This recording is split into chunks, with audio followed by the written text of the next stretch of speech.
امروز اساسگذاری صلح و وحدت ملی پیشوای ملت پرزیدنت جمهوری تاجیکستان محترم امومالي رحمون حسابات رئیس ولایت ختلان قربان حکیمزاده را دایر به برطرفسازی عاقبت‌های آفت‌های طبیعی در شهر کولاب، ناحیه‌های وخش و عبدالرحمن جامع شنیدند. سروری دولت محترم امومالي رحمون سپارش دادند که برای هرچه زودتر برقرار کردن انشاءات از آفت ضرر دیده سرعت کارها را تیزانند.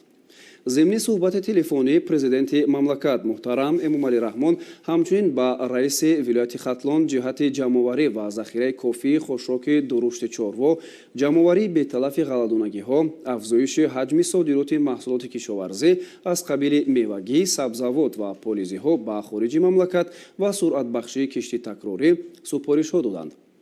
دستورهای دیگر وابسته به اجرای کارهای آبادانی، سازندگی و تامین نقشه چهاربینی‌ها بهر استقبال سزاوار جشن 30 سالگی استقلال دولتی داده شد.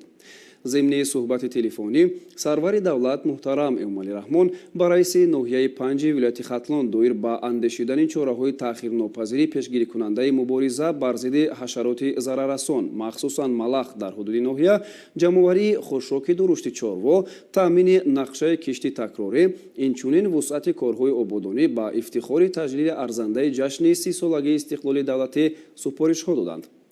با پرزیدنت مملکت محترم امومالي رحمون همچنین رئیسان ناحیه‌های رشت، تاجیک‌آباد، نورآباد، لخش، سنگوار، فیض‌آباد، مسجد کوهی، دیوشتیچ و شهر پنجکند دایر به رفت کشتی کارتوشکا و اجرایش نقشه کشتی این نوع محصولات حساب دادند. سروری دولت محترم امومالي رحمون سپارش دادند که راهبران مقامات اجرایی حاکمیت دولتی شهر و ناحیه‌های نامبر شده با استفاده از همه امکانات و ذخیره‌های وظیفه‌های در نزد گذاشته را باید با تامین نقشه کشتی کارتوشکا پرره و با صفت تامین نمایند. همچنین رئیسان شهر و ناحیه ها از پیشوای ملت محترم امومالي رحمون دستور گرفتند که برای استقبال ارزنده جشن بزرگ ملی 30 سالگی استقلال دولتی کارهای آبادانی و سازندگی را وسعت بخشند.